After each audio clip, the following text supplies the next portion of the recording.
Madame Panot a la parole.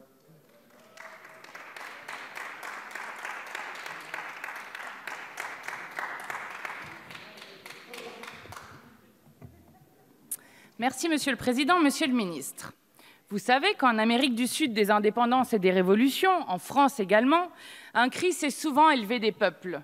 Ce cri, c'est la patrie ou la mort. Il était insupportable à ceux qui se battaient pour l'indépendance d'une nation et la souveraineté du peuple d'imaginer être soumis à une influence qui lui était étrangère. C'était un appel venu de la fierté des peuples et de la force d'une idée nouvelle, la liberté des peuples. Je crains aujourd'hui que ce slogan, la patrie ou la mort, doive être pris au sens littéral. Si nous ne relocalisons pas la production, si nous n'articulons pas nos économies autour de la production en circuit court, si nous ne réduisons pas les écarts entre le lieu de production et le lieu de consommation, alors nous sommes perdus. Le défi que nous avons devant nous est immense. Sauver la civilisation humaine en péril n'est pas une mince affaire et il n'est pas certain que nous y parviendrons, quand bien même nous y mettrions tous nos efforts. Mais quelle plus belle tâche que de s'y employer, de travailler à ce que nos cultures, la grandeur de l'esprit et les œuvres magnifiques de l'humanité nous survivent et aux générations qui viendront après nous.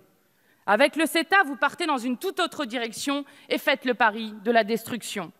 Cécilia Malmström, commissaire européenne au commerce, est venue faire la retape du CETA ce matin sur France Culture. Le journaliste qui l'a interrogé avait bien compris le problème essentiel de l'accord. Plus d'exportation et plus d'importation, on a beau le mettre dans tous les sens, ça fait plus d'émissions de gaz à effet de serre. Mais les technocrates européens sont des amoureux des sophismes et ont un rapport assez distant à la vérité et aux faits.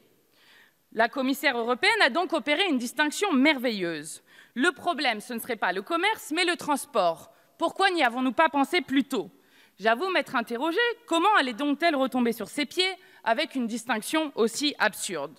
Vous n'allez pas en croire vos oreilles. Il suffirait d'améliorer les conditions de transport pour que le libre-échange ne pollue plus. Comment?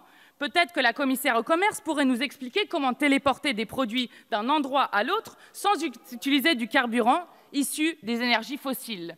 Comme souvent dans ce genre de procédé, il est difficile de faire la part entre la naïveté, le mensonge et le cynisme. Le comble de ce type de pseudo-argumentation, c'est le moment où s'agit tous les réflexes de classe en se drapant dans des principes libéraux que ce gouvernement bafoue par ailleurs allègrement quand il s'agit de réprimer les mouvements sociaux.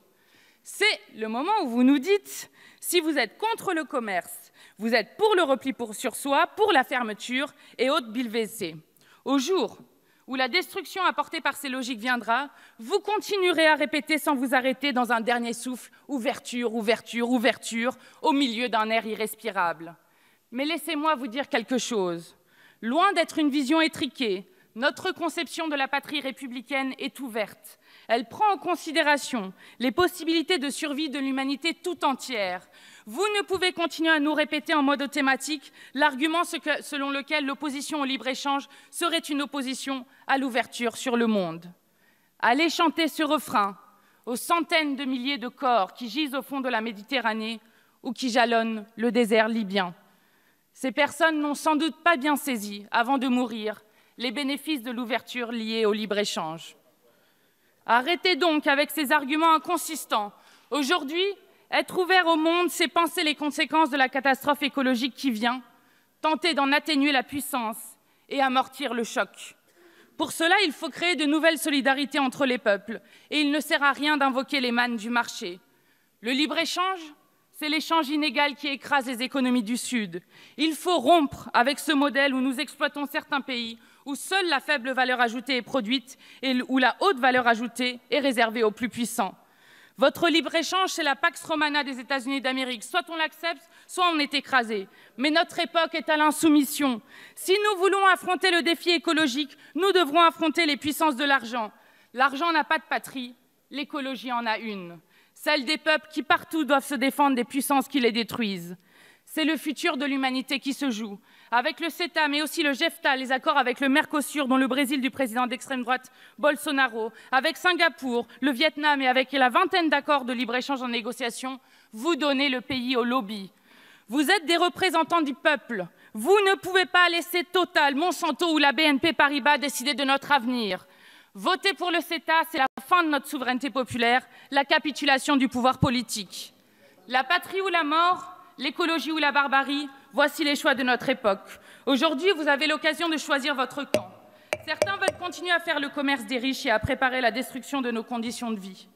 Vous verrez, quand les pauvres s'y mettront, Robespierre disait dans un discours fameux « Louis doit mourir parce qu'il faut que la patrie vive ».